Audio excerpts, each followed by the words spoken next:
Hello, everyone. My name is Stanley St. Rose, and today we're going to be talking about Faith is a Fine Invention, written by Emily Dickinson. Now, before I go into summary analysis of this poem, please remember to leave a like, subscribe, and or comment so that the channel can continue to grow.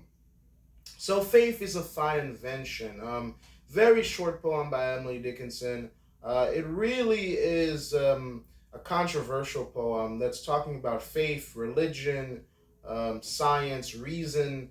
It could be a critique of reason. It could be a critique of faith. There's different ways to look at this poem, and this poem can definitely be, from a religious perspective. It can be an argumentative poem from a scientific perspective. It could be, someone could say, oh, from a scientific perspective, it makes sense. It can be a very controversial poem. Now, what's interesting about this poem? It's saying that faith is a fine invention for gentlemen who see. So, those lines right there are quite significant. Number one, I mean, Emily Dickinson, of course, is a wonderful poet, and everybody knows that because every word is so meticulous and so careful here. Faith is a fine invention. So invention. So it's right then and there. I think for me, when I read this, when I read this poem, the invention there really stood out to me. It's almost like that faith. It's not something from God, right? Because when we're looking at faith, we're looking at religion, we're looking at God, we're looking at people who believe within the supernatural, people who believe that there's a spirit world, people who believe that there's a higher power. So faith, first of all, it's not something that humans made. So if you're looking at this from the Christian perspective, that can be a little bit insulting right there. That can be a little bit controversial in a point of argument because a lot of religious people would not agree that faith is an invention. An invention is something that's created. An invention is something that's man-made. But faith, from the religious perspective, from a person who believes in God, faith is not something man-made. Faith is something that existed before man. Faith is a belief in God. And so it's not something that man created, it's something that existed before man. And so, that's a point of argument right there. So it's kind of saying that line is saying right there that man invented faith, right? Faith is a fine invention for gentlemen who see. It's like, you're looking at the celestial, right? The poem, it comes out swinging. You're judging the celestial. You're saying that faith is something created. That can go not just it doesn't just stop at faith. You could even say that God. If you're saying faith is invented, you could also be saying that God is invented. So again, this is why this is controversial because you're saying that gentlemen who see rely on faith, rely on God, which is all on belief. But a microscope, you know, but science, but reason is more reliable, more, I guess you can say, more tangible in an emergency.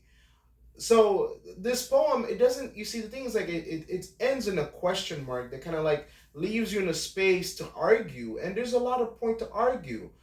Because the Christian, if the Christian reads this, the Christian could argue that, well, reason and logic comes from God, therefore without God you couldn't have science. And so the Christian could look at this is that you need God to get to science and faith, right? Because for God to have created the universe, everything in the universe is so meticulously and carefully and thoroughly put together that you would need an intelligent mind to design it all. So science, logic, reason does not have a problem with God because God is wisdom, God is wise, and anybody who believes in a higher power would believe these things. So to most people who believe in a higher power, they don't believe that there is a conflict between God and reason and faith. But the scientists might say, well, science is just purely based on science and the facts of the world. The thing is that God, when it comes to the religious person doesn't say that God is not based on science and reason. The religious person would say that God or reason, science, mathematics, and logic comes from God. So, there's definitely some ideas here that can be very controversial. And really, Emily Dickinson leaves it open for discussion. Do you agree with her assertion, or is her assertion wrong or right? It depends on what side you're leaning upon, because it's also talking about an emergency. This is why this is so meticulous, because every word can be picked out here, and really come to a different conclusion. She's also saying that, in an emergency. So she's specifically talking in an emergency. What do you trust more? Do you trust your faith in your God, or do you trust your reasoning in science? So if we apply this to the real world, if, let's say, your child is sick, right? Your child is dying, and you have to make a decision. Do you pray for your child, or do you take your child to the hospital? Well, a lot of people would raise their hand and say, well, of course I'm going to take my child to the hospital.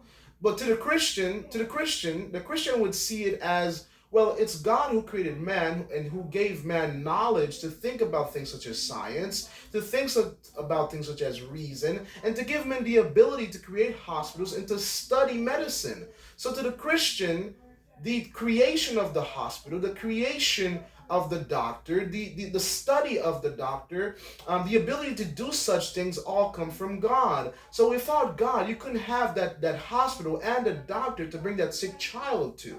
So there's so many different ways you can argue this, and it really depends on how you look at it. Because in an emergency, we can't say that God is absent, because the things that make logic and reasoning so favorable in an emergency is because God established the thought patterns, the reasoning that we have to create such things as hospitals, to create such things as judicial branches and governments and systems, to make sure that we can take care of ourselves, to make sure that we can take care of our children when they are sick, and we can take them to the hospitals.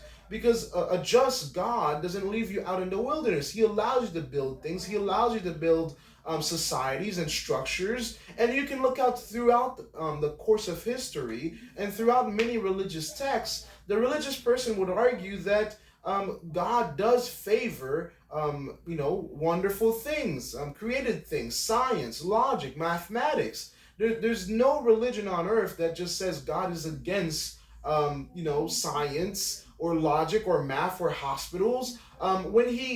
If you believe in God, you believe that He created us, and so He also gave us the ability, or created in us the ability to create such things. So again, there's different ways you can look at it.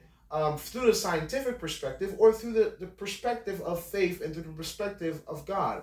Again, we can go on in circles with this type of argument. And this is why this poem is so powerful and controversial.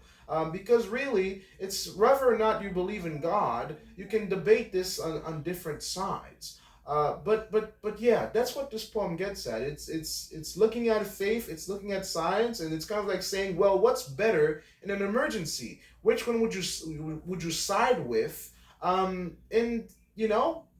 because faith, to the gentleman who sees, faith is, it's great. But in an emergency, the poem is saying maybe reason, because a microscope is the tool of the scientist, is the tool of the thinker. In an emergency, maybe the scientist and the doctor might be more useful. But is that true? Is that true? There's different ways you can look at this. Well, that's my explanation and meaning of this poem.